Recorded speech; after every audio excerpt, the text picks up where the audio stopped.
Hey guys, my name is Short and welcome to my YouTube channel. Today we're going to review some home gyms all centered around the multifunctional squat rack.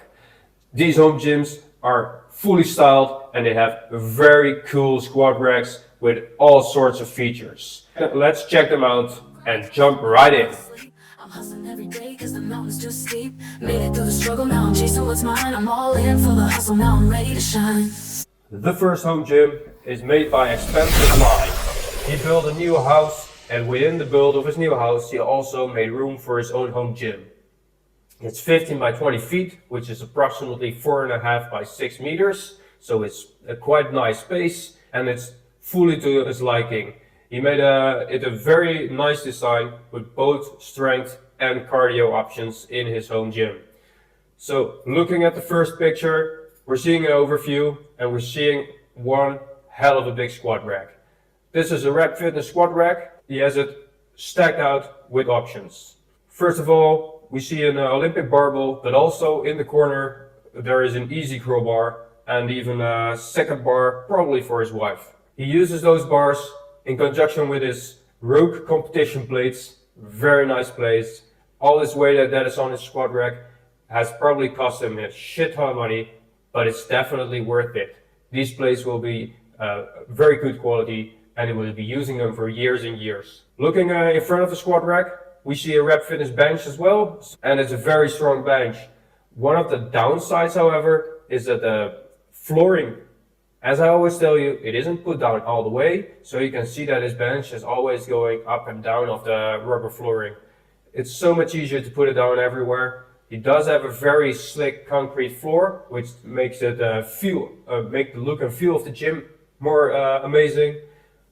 But it's more useful, in my opinion, to put down rubber flooring.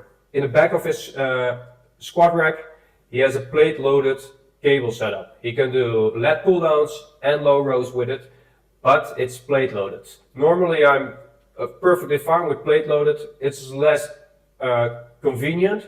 But especially in this setup, where it's in between the 6-post squat rack, it's very annoying to put the weights on there, especially when you're going heavier, putting those 55 pounds competition plates on there. If you have this amount of money to splash on those weights, you could also go for a little cheaper weights and go for the weight stacks on your cable setup, which makes it even more convenient and you'll be using it more often. He doesn't have the trolleys for his cables, but he does have jammer arms.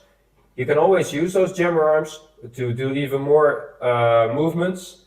Personally, I wouldn't buy them because I don't like the feel of the jammer arms in those different exercises you can do them. You can always use like a landmine attachment, which he also has on his machine, to do a lot of the movements you can do with jammer arms. And otherwise, I would much rather do them with the dumbbells or just a barbell. In the back, we can also see a Peloton bike for his cardio. Always nice to have a backup plan for when it's bad weather outside and you just want to do your cardio inside. A Peloton bike with a big screen. That's just looking awesome, and it makes you wanting to be on that bike. And you got to use it more often because of the cool looks. Ending it off, as I do in every home gym, is looking at the look and feel. This garage gym is fully finished.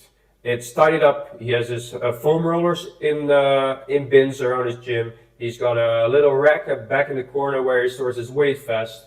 All the lights, music, everything is built into the room.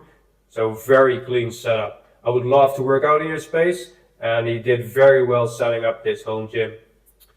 So we've seen the first home gym, and we're going right into the second from similar roster. And again, we see a big 6-post rack. This time it's not Rep Fitness, but it's a Rogue one, and it's a bit lime green, so it looks very cool.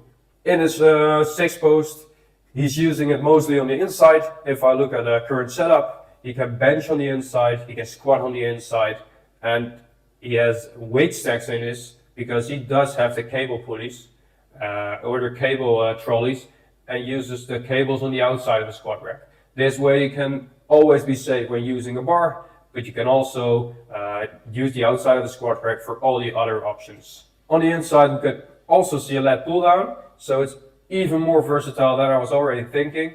And this is one of the best squat racks in my opinion. If you have the space in your home gym, definitely go for something like this. In the back we can see a couple of other bars, probably a pink bar for his wife, just like I have myself, an Olympic barbell, an easy curl bar, he has them all. Those are the minimum amounts of bars you need, and you can do pretty much everything you want with those bars.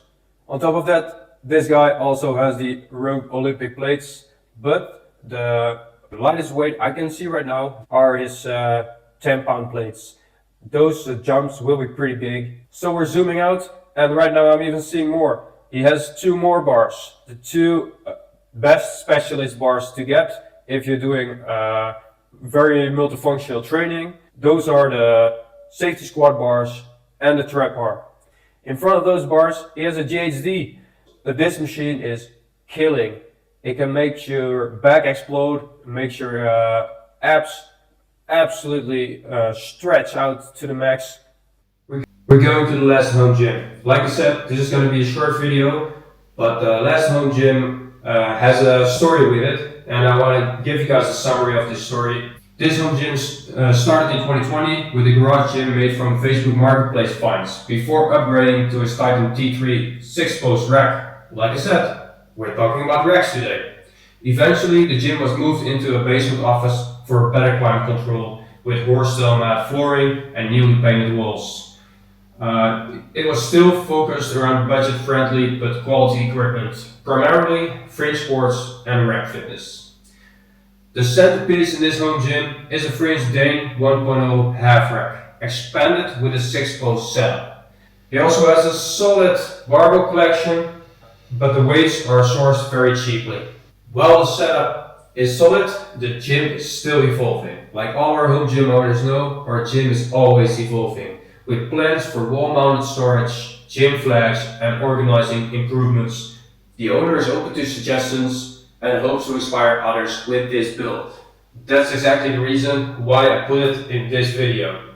And as we see, the Fringe 6-post. It's looking quite cluttered, and this is exactly why he's wanting to improve that.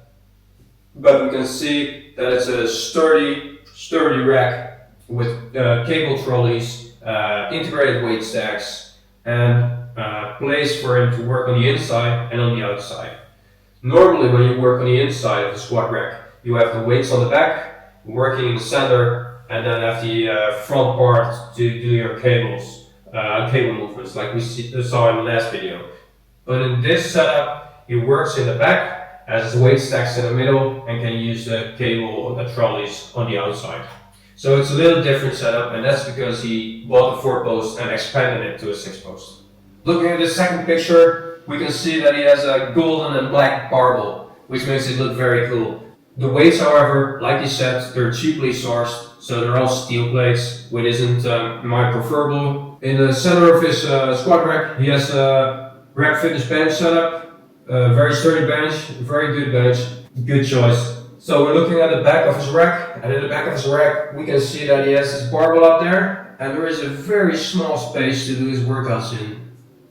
This is too small to do your squats. For bench it might be fine, but on the center post he stores his weights, which makes the space to work out in even smaller. I think it's good people are trying to do it on a different way with extending this 4-post, but if you wanted to extend this, extend it forward, probably not possible because you have those weight trolleys, but this is just not beneficial. You might even get more out of this rack if you put it separately and put those 2 posts against the wall and bolt them into the studs. The thought behind it is good, but it doesn't work as well as just the off-the-shelf 6-post squat rack. Looking down, the flooring in his home gym, it's rubber mats with texture on it, which is for deadlifting a little worse because your bar is starting to roll around. Not my preferable, but he did put it nicely down in his home gym. It's against the wall everywhere. It's taped on the seams, so it doesn't get very dirty. It looks really good, just like the rest of his home gym setup.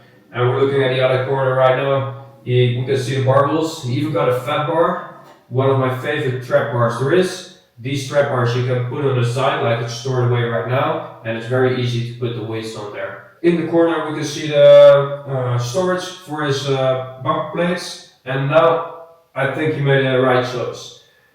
So he put all his steel plates in his rack for the times he is doing like squats and bench presses, and in those two movements your bar is never touching the ground. And for all the other movements where your bar is touching the ground, like bent over rows, deadlifts, Olympic lifting, then he's using the bumper plates. That's a very good choice. It's an easy way to save some money, so you can put 2 exercises down, do them in a superset, have 2 bars with weights on them, but don't need to spend all your money just on those weights. He also has his cardio, and the longer I look at his home gym, I probably think this guy is doing some sort of CrossFit workouts, because those are the only idiots who are buying assault bikes. I can call them idiots because I'm one of them. I like the sport as well, but assault bike, or in this case the aerobic echo bike, is absolutely killing. He also has a rower, which is very good for your warm-ups for like squatting, deadlifting and Olympic lifting, because you're getting blood into those muscles that you're using for those movements. It's a very good setup, and we've seen this week 3 amazing setups, all looking a little bit different, but still all very useful. I hope you guys can see that those squat racks are the best thing to get in your home gym. If you're ever thinking about upgrading your own squat rack, think about these 3, take the options with you. Thank you guys for watching this week. Please like and subscribe, and I'll see you guys next time. Grind, don't stop, no time for the sleep. I'm hustling every day cause the mountain's just steep. Made it through the struggle, now I'm chasing what's mine. I'm all in for the hustle, now I'm ready to shine.